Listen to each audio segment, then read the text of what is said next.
നമസ്കാരം, ഇൻസൈഡിലേക്ക് സ്വാഗതം. സംസ്ഥാനത്തെ തടവറകൾ ഭരിക്കുന്നത് CPM കുറ്റവാളികളാണ് എന്നത് പരസ്യമായ രഹസ്യമാണ്. ഇന്ന് നമ്മുടെ കേരളത്തിലെ ജയിലറകൾ എന്ന് പറയുന്നത് സുഖവാസ കേന്ദ്രം കൂടിയാണ്. പക്ഷേ ആ ഒരു പരിഗണന അല്ലെങ്കിൽ ആ ഒരു സൗകര്യങ്ങൾ എല്ലാവർക്കും ലഭിക്കില്ല. പ്രത്യേകിച്ച് എന്തെങ്കിലും രാഷ്ട്രീയ കൊലപാതകങ്ങൾ ചെയ്താണ് ജയിലിനകത്ത് പോകുന്നതെങ്കിലോ അല്ലെങ്കിൽ ജയിലിനകത്ത് പോകുന്ന കുറ്റവാളികൾക്ക് പണവും സൗന്ദര്യവും അതുപോലെ തന്നെ പിടിപാടും ഉണ്ടെങ്കിൽ അവർക്ക് എന്തായാലും അതിനുള്ളിൽ പുറത്ത് ജീവിച്ചതിനേക്കാൾ ആർഭാടമായിട്ടുള്ള എല്ലാ സുഖ സൗകര്യങ്ങളോട് കൂടിയിട്ടുള്ള ഒരു ജീവിതമാണ് ഇന്ന് നമ്മുടെ കേരളത്തിന്റെ ജയിലറകളിൽ അവർക്ക് ലഭിക്കുന്നത് എന്നുള്ളത് പരസ്യമായിട്ടുള്ള ഒരു രഹസ്യമാണ്. കഴിഞ്ഞ ഒരാഴ്ച മുമ്പ് വരെ ഏറ്റവും കൂടുതൽ ചർച്ച ചെയ്തതായിരുന്നു ഷെറിൻ എന്ന് പറയുന്ന യുവതിയുടെ ശിക്ഷയിളവുമായി സംബന്ധിച്ചിട്ടുള്ള കാര്യങ്ങൾ. ഈ ഷെറിനെ ജയിലിനുള്ളിൽ ലഭിച്ചുകൊണ്ടിരുന്ന സൗകര്യങ്ങളെക്കുറിച്ച് വളരെ ഞെട്ടലോടെയാണ് നമ്മൾ കേട്ടത്.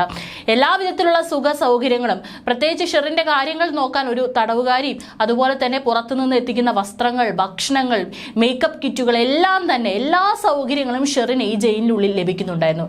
എങ്ങനെയാണ് ഇത്തരത്തിൽ ആരുടെ പിടിപാട് കൊണ്ടാണ് അല്ലെങ്കിൽ ഇതിനൊക്കെ പിന്നിൽ ആരാണ് എന്നുള്ളതെല്ലാം വളരെ കൃത്യമായിട്ടുള്ള കാര്യങ്ങളാണ്. പക്ഷെ അതൊന്നും തന്നെ പുറത്തു വരില്ല എന്നുള്ളതാണ് മറ്റൊരു പ്രത്യേകത. ഇവിടെ പ്രത്യേകിച്ചും TP ചന്ദ്രശേഖരന്റെ കൊലയാളികൾക്കും ഇതേ സൗകര്യങ്ങൾ തന്നെയാണ് ജയിലിനുള്ളിൽ ലഭിച്ചുകൊണ്ടിരിക്കുന്നത്. ഇവർ ജയിലിനകത്ത് പോയ കാലം മുതൽ ഇതുവരെ ഈ നിമിഷം വരെ ഇവർക്ക് എല്ലാ സുഖ സൗകര്യങ്ങളും ഒരുക്കുകയാണ് ജയിൽ അധികൃതർ.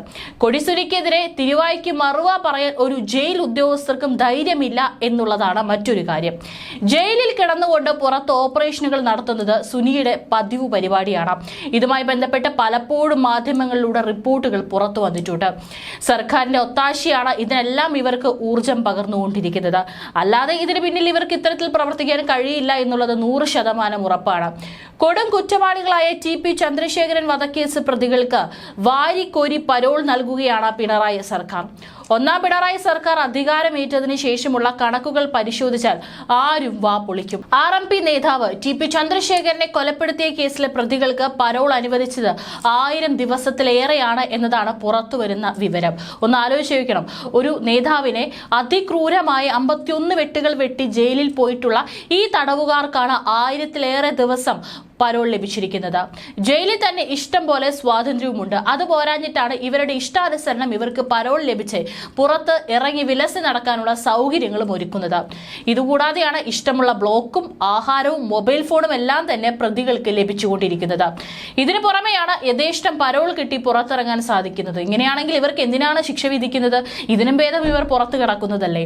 KC രാമചന്ദ്രനും ട്രൗസർ മനോജും സജിത്തും ജയിലിന് പുറത്ത് 1000 ദിവസത്തിലകം കഴിഞ്ഞതായിട്ടാണ് ഇപ്പോൾ റിപ്പോർട്ടുകൾ പുറത്തുവരുന്നത്.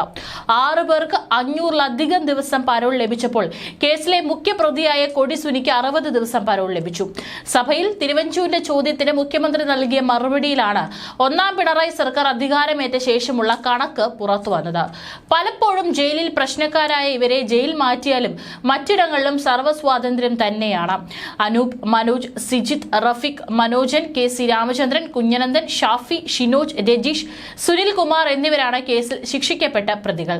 കൊടിസുനിക്ക് ഈ വർഷം ആദ്യവും പരോൾ അനുവദിച്ചിരുന്നു. പരോളിലിരിക്കെയാണ് കാസർഗോഡ് പെരിയ ഇരട്ടക്കൊലപാതക കേസിലെ പ്രതികളെ സുനി കണ്ടതും. PK കുഞ്ഞനന്ദന് 327 ദിവസമാണ് പരോൾ അനുവദിച്ചത്. 2020 മാർച്ച് 30-ന് 3 ഇടക്കാല ജാമ്യത്തിൽ പുറത്തിറങ്ങിയിരുന്നു. ജാമ്യത്തിലിരിക്കെ ജൂൺ 11-നാണ് കുഞ്ഞനന്ദൻ മരിക്കുന്നത്. KC രാമചന്ദ്രന് 28 തവണയായി 1081 ദിവസമാണ് പരോൾ അനുവദിച്ചത്.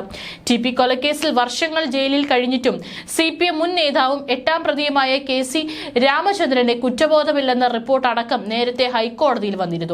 പരോൾ കാലത്ത് തന്നെ നേതൃത്വത്തിൽ സാമൂഹ്യ സേവനത്തിന്റെ ഭാഗമായി വയോധികർക്കായി വീട് നിർമ്മാണം നടത്തി. പെൺമക്കളുടെ വിവാഹവുമായി ബന്ധപ്പെട്ട് കടബാധ്യതയുണ്ട്.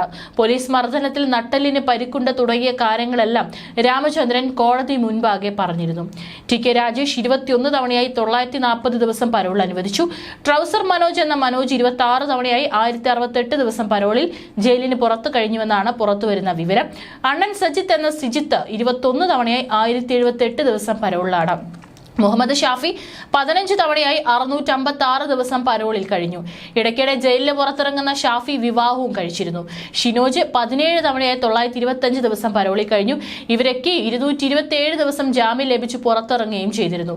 24 തവണയായി 782 ദിവസമാണ് റഫീഖിന് പരോൾ ലഭിച്ചത്. കിർമാണി മനോജ് എന്ന മനോജ് കുമാറിനാകട്ടെ 19 തവണയായി 851 ദിവസം പരോളിൽ പുറത്തിറങ്ങി. കൊടി സുനി എന്ന സുനിൽ കുമാർ 3 തവണയായി 60 ദിവസം, MC അനൂപ് 15 തവണയായി 900 ദിവസം പരോളിൽ കഴിഞ്ഞു. കൃഷ്ണൻ 10 ദിവസം പരോളിലാണ് കഴിഞ്ഞത്. ടി.പി. ചന്ദ്രശേഖരൻ വധക്കേസിലെ ഓരോ പ്രതികൾക്കും എത്ര തവണ പരോൾ അനുവദിച്ചുവെന്ന് കാലാവധി എത്രയെന്നും ചോദിച്ചായിരുന്നു തിരുവഞ്ചൂർ രാധാകൃഷ്ണൻ ചോദ്യം ഉന്നയിച്ചത്. 2024 ഒക്ടോബർ 14 ഉന്നയിച്ച ചോദ്യത്തിനാണ് ഇപ്പോൾ മറുപടി നൽകിയിരിക്കുന്നത്. പരോളിലിറങ്ങിയ കൊടി സുനി സ്വർണ്ണക്കടത്തുമായി ബന്ധപ്പെട്ട വയനാട് സ്വദേശിയെ തട്ടിക്കൊണ്ടുപോയ കേസിൽ സുനി പ്രതിയായിരുന്നു. ജയിലിലും ഒട്ടേറെ തവണ സുനി പ്രശ്നങ്ങൾ ഉണ്ടാക്കിയിരുന്നു. പലതവണ ജയിലുകൾ മാറ്റി. പരോളിനിടയിലാണ് കിർമാണി മനോജിനെ ലഹരി പാർട്ടി നടത്തിയതിനെ പിടികൂടിയത്. പരോളിലിറങ്ങി ക്രിമിനൽ കേസുകളിലും ഗൂഢാലോചനയിലും ഉൾപ്പെട്ട സംഭവങ്ങൾക്ക് മുൻപും ഉണ്ടായിട്ടുണ്ടെങ്കിലും പ്രതികൾക്കെല്ലാം പരമാവധി പരോൾ നൽകി. എന്നിട്ടും TP കേസ് പ്രതികൾക്ക് ജയിലിനകത്തും പുറത്തും സർക്കാർ സൗകര്യം ഒരുക്കുകയാണ് ചെയ്തത്. പ്രതികൾക്ക് കൂടുതൽ തവണ പരോൾ അനുവദിക്കുന്നതിനായി KK രമ ഉൾപ്പെടെയുള്ളവർ വിമർശിച്ചിരുന്നു. എന്നാൽ ഈ വിമർശനങ്ങൾ കാര്യമാക്കാതെ മുന്നോട്ടു പോവുകയാണ് സർക്കാർ ചെയ്തത്. ജയിൽ ചട്ടമനുസരിച്ച് പ്രതികൾക്ക് ലീവ് അനുവദിക്കുന്നതിൽ തെറ്റില്ലെന്നാണ് ജയിൽ വകുപ്പിന്റെ നിലപാട്. ഇങ്ങനെയാണെങ്കിൽ എന്തിനാണ് ഈ കുറ്റവാളികളെല്ലാം ജയിലിൽ കിടക്കുന്നത്? ഒരു വർഷത്തിലധികമുള്ള ദിവസമാണ് ഇവർ ജയിലിന് പുറത്ത് വിലസി നടക്കുന്നത്. എന്നാൽ പുറത്തിറങ്ങിയാലും ഇതേപോലെ തന്നെ അടിപിടി കേസുകളും മറ്റുമാണ് ഇവർ ചെയ്തുകൊണ്ടിരിക്കുന്നത്. ഇതിനു മുൻപും പരോൾ കൊടുത്തപ്പോഴും ശക്തമായ നിലപാടാണ് KK രമ MLA പറഞ്ഞുകൊണ്ട് രംഗത്ത് വന്നിട്ടുള്ളത്. ഇപ്പോഴും രമ MLA പ്രതികരിച്ചിട്ടുണ്ട്. രാഷ്ട്രീയമായിട്ട് ഇവരെ സംരക്ഷിക്കുകയാണ്. TP കൊലക്കേസിലെ പ്രതികൾക്ക് മാത്രമാണ് ഇത്തരത്തിലുള്ള സംരക്ഷണങ്ങളും വഴിവിട്ട സഹായങ്ങളും ചെയ്തു കൊടുക്കുന്നത്.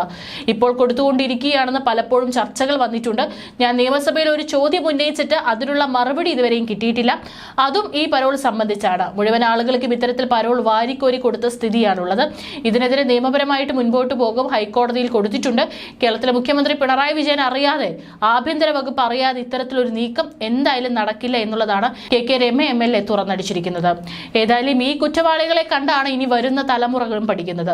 അതുകൊണ്ട് തന്നെ ഇവിടെ എന്ത് കുറ്റകൃത്യം ചെയ്താലും, ഒരാളെ നടു റോട്ടിലിട്ട് തല്ലിക്കൊന്നാലും ഒരു കുഴപ്പവുമില്ല. ജയിലിൽ ഇവർക്കെല്ലാം തന്നെ പാർട്ടി സംരക്ഷണം ഉണ്ടെങ്കിൽ സുഖജീവിതമായിരിക്കുമെന്നുള്ള ഒരു വാഗ്ദാനം കൂടിയാണ് ഇത്തരത്തിലുള്ള കാര്യങ്ങളിലൂടെ സർക്കാർ ചെയ്തുകൊണ്ടിരിക്കുന്നത്.